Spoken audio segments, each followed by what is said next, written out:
Hello students, in this video we will cover chapter 9, that is special services with respect to pledge and hypothecation. इस chapter में हम उन transactions के बारे में पढ़ने वाले हैं जिसमें प्लेज एंड हाइपोथिकेशन इन्वॉल्व है। और प्लेज और हाइपोथिकेशन क्या होती है, जैसे मान के चलिए रमन ने एक बैंक से 10 CR का लोन लिया, लोन रेज किया, ठीक है। अब लोन के लिए कंडीशन क्या होती है कि आपको कोलेटरल डिपॉजिट करना पड़ता है या सिक्योरिटी प्रोवाइड करानी पड़ती है। तो 10 करोड़ के लोन के लिए रमन ने अपनी 12 करोड़ की शेयर्स होल्डिंग प्लेज करा दी। 12 करोड़ के शेयर्स प्लेज करा दिए किसके फेवर में? बैंक के फेवर में। तो ये जो पूरी ट्रांजैक्शन है इसका क्या स्टेटस रहता है और इसके अंदर क्या क्या प्रोसीजर फॉलो करने पड़ते हैं, तो इसके बारे में हम इस चैप्टर में पढ़ने वाले हैं। So first is the creation of pledge and hypothecation against securities which are held in demat mode is permitted under section 12 of the Depository Act. तो ये क्या कह रहा है कि डिपॉजिटरी एक्ट यानी depository with the help of depository participant provides the service of recording the transaction of pledge and hypothecation. क्यों? क्योंकि मान के जितने भी शेयर्स होते हैं वो डीमेट फॉर्म में ही होते हैं। अब डीमेट फॉर्म में है तो डीमेट फॉर्म में डीपी इन्वॉल्व है, और जब आप शेयर्स को ही प्लेज करोगे तो डीपी को आपको इन्फॉर्म करना पड़ेगा। क्या? क्योंकि जो भी शेयर्स हमारे डीमेट अकाउंट में पड़े हैं वो किसी और के नाम पे प्लेज हो गए हैं, और अब इस पे आप लॉक लगा दीजिए और ये शेयर्स पे मैं डील आउट नहीं कर सकता। इनमें खरीद सकता हूँ लेकिन इनको बेच नहीं सकता है, ठीक है। तो इसलिए इस पूरी ट्रांजेक्शन को रिकॉर्ड कराना पड़ता है with the help of DP. Securities held in the depository account can be pledge or hypothecated against a loan, credit or such other facility availed by the beneficial owner of such security. For this purpose, both the parties to the agreement यानी pleasure और प्लेजी। तो pleasure कौन होता है? Borrower को बोलते हैं pleasure, यानी हमारे केस के अंदर रमन प्लेजर है, रमन जो है प्लेजर है, और बैंक जो है प्लेजी है जिसके फेवर में प्लेज रखा गया। Must have beneficial account with the same depository. तो बैंक को देखिए दो ही डिपॉजिटरी है, एनएसडीएल और सीडीएल, और मोस्टली केसेस के अंदर सेम ही डिपॉजिटरी हो जाती है, कोई इतनी बड़ी बात नहीं होती। If the lender has unilateral right to appropriate the securities to his account and if the borrower defaults or otherwise the transaction is called a pledge. If the lender needs concurrence of the borrower for appropriating securities to his account the transaction is called as hypothecation. क्या कह रहा है कि pledge और hypothecation में एक फर्क होता है। प्लेज और हाइपोथिकेशन में क्या फर्क होता है कि अगर प्लेजी को कस्टडी लेने से पहले अगर प्लेजर से परमिशन लेनी पड़े तो वो हो गया प्लेज। सॉरी, प्लेजी को अगर परमिशन लेनी पड़े प्लेजर की तो वो ट्रांजैक्शन कहलाई जाएगी हाइपोथिकेशन, ठीक है। लेकिन अगर प्लेजी को प्लेजर की परमिशन ना लेनी पड़े कस्टडी लेने से पहले तो वो सिंपल प्लेज कहलाया जाएगा। अब दोबारा पढ़ते हैं। If the lender has unilateral rights यानी without reference to the borrower, मतलब अगर बोरोअर से उसे ना पूछना पड़ेगा, to take the custody to appropriate the securities to his account and if the borrower defaults or otherwise the transaction is called as pledge. तो अगर बोरोअर ने डिफॉल्ट करा या फिर पैसे देने से मना कर दिया या फिर वो नहीं दे पा रहा तो प्लेजी जो है वो डायरेक्ट कस्टडी ले सकता है सिक्योरिटीज की, तो उस केस में हम उसको प्लेज बोलेंगे। लेकिन if the lender needs concurrence, मतलब उसे पूछना पड़ेगा प्लेजर से, for appropriating the security to his account the transaction is called as hypothecation. समझ गए ना? ट्रांसफर कराने से पहले अगर परमिशन लेनी है तो हाइपोथिकेशन है, ट्रांसफर कराने से पहले अगर परमिशन नहीं लेनी तो प्लेजर, सिंपल। सो प्रोसीजर क्या है?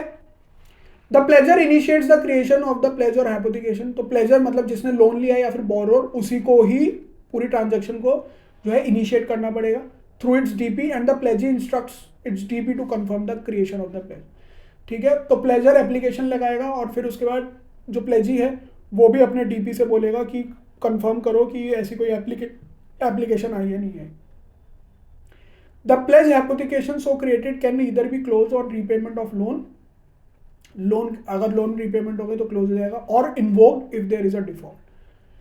After the pledger has repaid the loan to the pledgee, the pledger initiates the closure of the pledge hypothecation through its DP and a pledgee instruct the DP to confirm the closure of the pledge या hypothecation. Again वही process है जैसे initiate किया था, initiation के case में जो procedure था वही क्लोजर के केस में भी प्रोसीजर रहता है। If the pleasure defaults in discharging his obligation under the agreement the प्लेजी may invoke the pleasure hypothecation. अगर प्लेजर कोई डिफॉल्ट करता है अपने पेमेंट में या फिर रजिस्ट्रेशन के अंदर, तो फिर उस केस के अंदर जो भी प्लेजी है या फिर लेंडर है वो ट्रांसफर करा सकता है सिक्योरिटीज को या फिर कस्टडी ले सकता है securities. Creation of pledge and hypothecation by pleasure.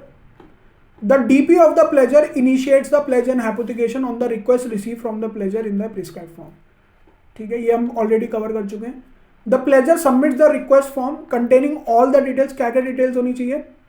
Details of the securities to be pledge, भैया क्या कौन सी सिक्योरिटीज है, क्या ये इक्विटीज है, क्या ये डेट इंस्ट्रूमेंट है, क्या ये बॉन्ड है, क्या ये म्यूचुअल फंड यूनिट्स है, तो ये सारी डिटेल आपको देनी पड़ेगी।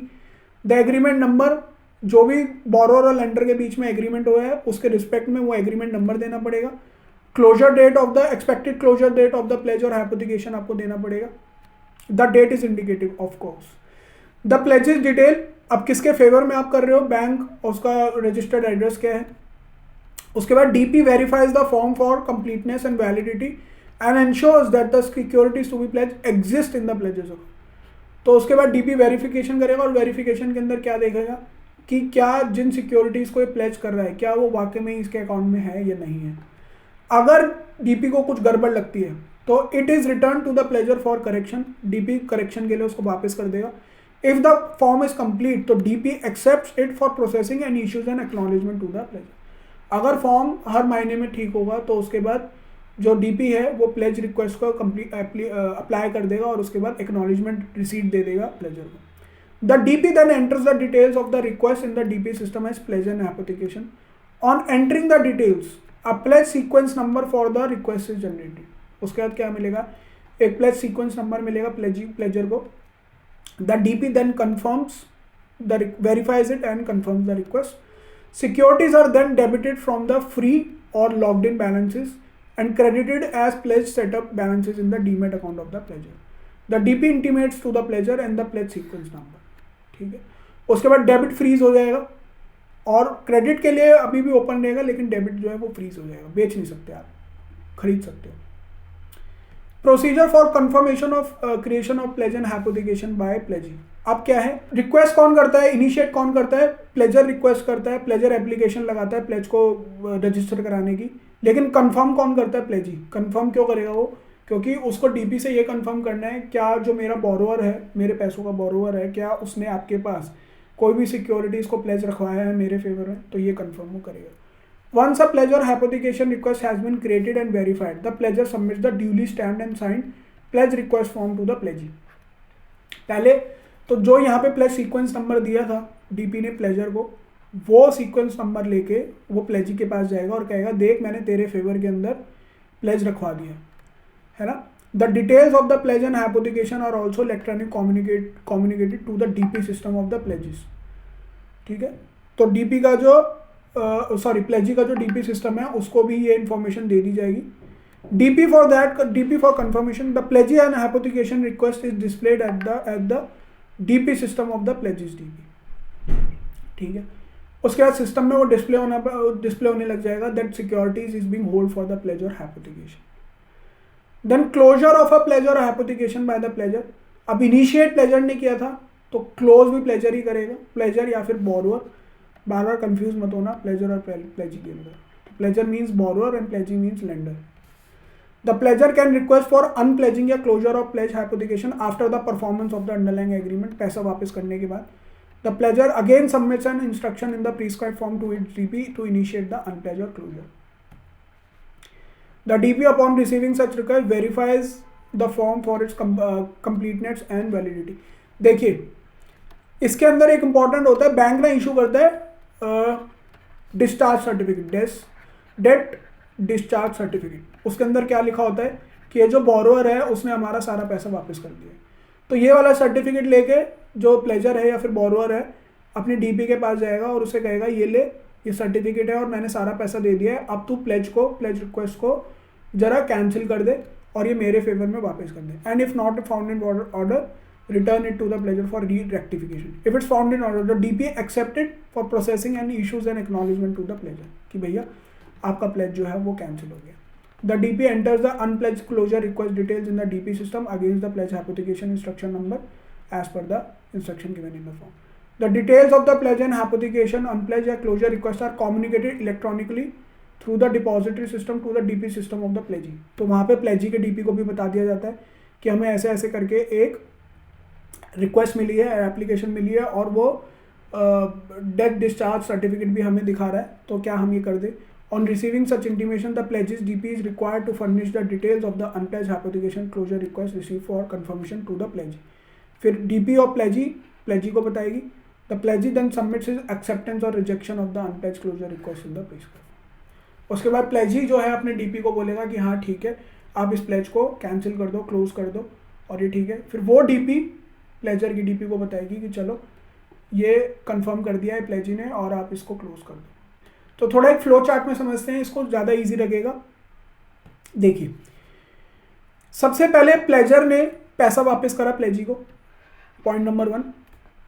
प्लेजर ने अपना पेमेंट जो है वो फुलफिल कर दिया. फिर उसके बाद प्लेजी जो है अपने DP को बोलेगा कि यूनिलेटर प्लेज क्लोजर रिक्वेस्ट की प्लेजी बोलेगा चलो अगर आपका रिक्वेस्ट है तो आप प्लेज को क्लोजर कर देना. अब प्लेजी का DP क्या करेगा, डिपॉजिटरी को ये कंफर्म कर देगा. फिर यहाँ से प्लेजर ने भी एप्लीकेशन डाली होगी पक्का क्लोजर की, और DP के प्लेजर जो है फिर डिपॉजिटरी को कंफर्म करेगा कि क्या ऐसी कोई आपके पास कंफर्मेशन है, तो डिपॉजिटरी कहेगा कंफर्मेशन है. उसके बाद जो प्लेज है वो कैंसिल हो जाएगा या फिर रिलीज हो जाएगा. और अगर दूसरा केस, अगर प्लेजर ने डिफॉल्ट कर दिया तो उसमें क्या होगा, प्लेजी जो है वो नोटिस भेजेगा प्लेजर को कि भैया तूने डिफॉल्ट कर दिया, अब we will take the custody of your shares या फिर custody of the securities that has been pledged by you. अब उसके बाद क्या करेगा, वो अपने DP को इन्वोकेशन का एक ऑर्डर देगा कि आपके हमारे फेवर के अंदर जो भी सिक्योरिटीज प्लेज्ड है आप उसको इन्वोक कर लो, उसकी कस्टडी ले लो. ठीक है. प्लेजी का DP डिपॉजिटरी को बोलेगा कि ऐसे ऐसे करके एक रिक्वेस्ट आई है, प्लीज़ फुलफिल करो आप उसको, और वो फिर प्लेजर्स के DP को बोलेगा कि भैया ऐसे करके पूरा एक डिफ़ॉल्ट हुआ है and now the custody lies with the pledgee, तो you better invoke the pledge. और उसके बाद प्लेजर्स का DP एक बार प्लेजर को कंफर्म करके फिर वो इन्वोक कर देगा. ऐसे ही हाइपोथिकेशन के केस में भी होगा और प्लेज के केस में भी होगा. तो if the borrower fails to discharge his obligation under the agreement of hypothecation, the lender may invoke the hypothecation. He can then claim the beneficial ownership of the concerned security. On receiving the instructions from the borrower, the DP executes the order for accepting or rejecting the invocation request in the DP system as per the instruction given in the form. In case of rejection by the borrower, the DP enters the reason for rejection. या तो देखिए pleasure क्या बोलेगा कि हाँ आप invoke कर दो, या फिर कहेगा नहीं आपको इन्वोक नहीं करनी है. तो the acceptance and rejection of the invocation confirm is communicated to DP system of the lender's DP. तो जो भी है DP क्या है, देखिए इंटरमीडिएट बनी हुई है लेंडर और बोरोअर के बीच में. तो सिंपल सी बात है, अगर बोरोअर ने कोई डिफॉल्ट नहीं करा है तो वो अपनी जो अनप्लेज करा देगा या फिर क्लोजर ऑफ प्लेज करा देगा. अगर उसने डिफॉल्ट करा है तो फिर जो प्लेजी है, प्लेजी अपने DP को बोलेगा कि प्लेज को इन्वोक कर लो और उसकी कस्टडी ले लो. सिंपल सी बात है. दोनों ही केसेस में दोनों DP आपस में एक दूसरे से कंफर्मेशन लेते हैं कि आपका क्लाइंट क्या कह रहा है और आपका क्लाइंट क्या कह रहा है. कॉर्पोरेट बेनिफिट्स हमने पढ़ा था, corporate benefits for pledge and hypothecation security. देखिए जो भी कॉर्पोरेट बेनिफिट्स आएंगे वो प्लेजर को ही मिलते हैं. जो ओरिजिनल और ओनर जो होता है, बेनिफिशियल ओनर जो होता है, हमेशा उसी को ही मिलते हैं. तो the ownership of the pledged and hypothecated security remains with the pledger. Borrower को ही मिलेंगे until the pledge is invoked. तो जो भी डिविडेंड, बोनस और राइट देन मिलने वाले हैं वो बोरोअर को ही मिलेंगे, ना कि लेंडर को.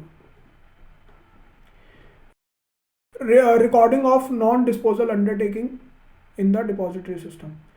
नॉन डिस्पोजल का मतलब क्या होता है कि वो सिक्योरिटीज को बेचेगा नहीं, तो इसका आपको अंडरटेकिंग एक लेनी पड़ती है. It has been observe that some share holders, primarily promoters, enters into non disposal agreement or non disposal undertaking for borrowing fund from various lenders. तो लेंडर्स जो हैं बोरोअर से बोलते हैं कि आप एक नॉन डिस्पोजल अंडरटेकिंग दो कि जिन भी शेयर्स पे आप प्लेज क्रिएट कर रहे हो आप उन शेयर्स को बेचोगे नहीं किसी भी कीमत पे. ठीक है. So NDUs are typically undertaking given by a share holder not to transfer or otherwise alienate the securities and are like a negative lien given in favour of the another party. Lien marked होते हैं, charge marked होते हैं, usually a lender. To enable the shareholder to record the NDU in the depository system, it has been decided to permit the depository to offer a system for capturing and recording of the NDU. तो यहाँ पे depository एक feature दे दिए for capturing and recording of and use. DP of clients on who securities hold is created for NDU shall be charged at the rate 0.01% of the value of the security upon creation of hold subject to a minimum of ₹25. ठीक है, तो इसके charges भी mention इन्होंने यहाँ पे किए हुए हैं. फिर margin obligations to be given by way of pledge और repledge in the depository system. अब देखिए ये कौन सा मार्जिन ऑब्लिगेशन की बात कर रहे हैं. आप लोगों ने, या ऐसा कुछ होता है कि जब हम इंट्राडे ट्रेडिंग करते हैं, इंट्राडे ट्रेडिंग बोल लीजिए, या फिर जब आप डेरिवेटिव्स में ट्रेडिंग करते हैं, फ्यूचर्स एंड ऑप्शंस में ट्रेडिंग करते हैं, तो डेरिवेटिव्स में ट्रेडिंग करने के लिए आपको इनिशियल मार्जिन देना पड़ता है. You need to submit initial margin for trading in derivative. तो वो इनिशियल मार्जिन को हम कैसे डिपॉजिट कर सकते हैं? अपने शेयर्स को प्लेज करके. तो बहुत सारे लोग क्या करते हैं कि मान के चलिए मेरे पास 10 CR के शेयर्स थे. 10 CR के शेयर्स को मैंने प्लेज किया और मेरे को प्लेज करने के बाद मार्जिन रिलीज हुआ 8 CR का. अब वो 8 CR से मैं डेरिवेटिव्स में ट्रेडिंग कर सकता हूँ. तो वो इसका ट्रीटमेंट बता रहे हैं कि जो 10 CR के जो शेयर मैंने प्लेज करे अगेंस्ट क्लियरिंग हाउस, ये क्लियरिंग हाउस के अगेंस्ट मैंने किए, तो उनका ट्रीटमेंट कैसे होगा. तो depositories were advised to provide a separate pledge type margin pledge for pledging client securities as margin to the trading member या फिर clearing member in the depository system. Margin pledge के नाम से वो रजिस्टर होता है. The TM and CM is required to open a separate demat account for accepting such margin pledge, which shall be tagged as client securities margin pledge account. ठीक है. Accordingly, trading member or clearing member can accept collateral from clients in the form of security only by way of margin pledge created in the depository system. समझ आ गया margin pledge क्या होता है? तो कोई security अगर हमने प्लेज रखवा रखी है, in order to release the margin, एक मार्जिन मिल जाएगी, फिर उस मार्जिन से हम दोबारा ट्रेड कर सकते हैं. तो वो क्या आएगा, वो कौन से अकाउंट में जाएगा? Client securities margin pledge account. ठीक है. तो हम इस मार्जिन प्लेज को कभी भी रिलीज कर सकते हैं अगर हमारे पास कोई ऑब्लिगेशन नहीं है अगेंस्ट द ब्रोकर या अगेंस्ट द क्लियरिंग मेंबर. अगर हमारे पास ऑब्लिगेशन नहीं है, हम इसको कभी भी रिलीज कर सकते हैं. और इसमें कोई किसी को कोई नोटिस नहीं देता है, कोई कंफर्मेशन नहीं मिलता. वंस अगर आपके पास जितना आपने प्लेज लिया है उतना फंड आपके पास है, तो आप प्लेज को कभी भी क्लोज करा के अपने फेवर में ले सकते हो. ठीक है. तो I guess this was the simple chapter, but theoretical ज़्यादा था. तो इन शॉर्ट प्लेज और प्लेज के ट्रांजेक्शन ज़्यादा रिकॉर्ड होती हैं, और प्लेजी और प्लेजर के बीच का जो ऑब्लिगेशन है वो उसको कैसे सेटल आउट करता है डिपॉजिटरी, वो इस तरीके से इसमें पूरे चैप्टर में बताया गया है. ठीक है. And this was the last topic. So let's meet in the new video with next topic. That's it for today's class. We'll discuss the new topic in next video.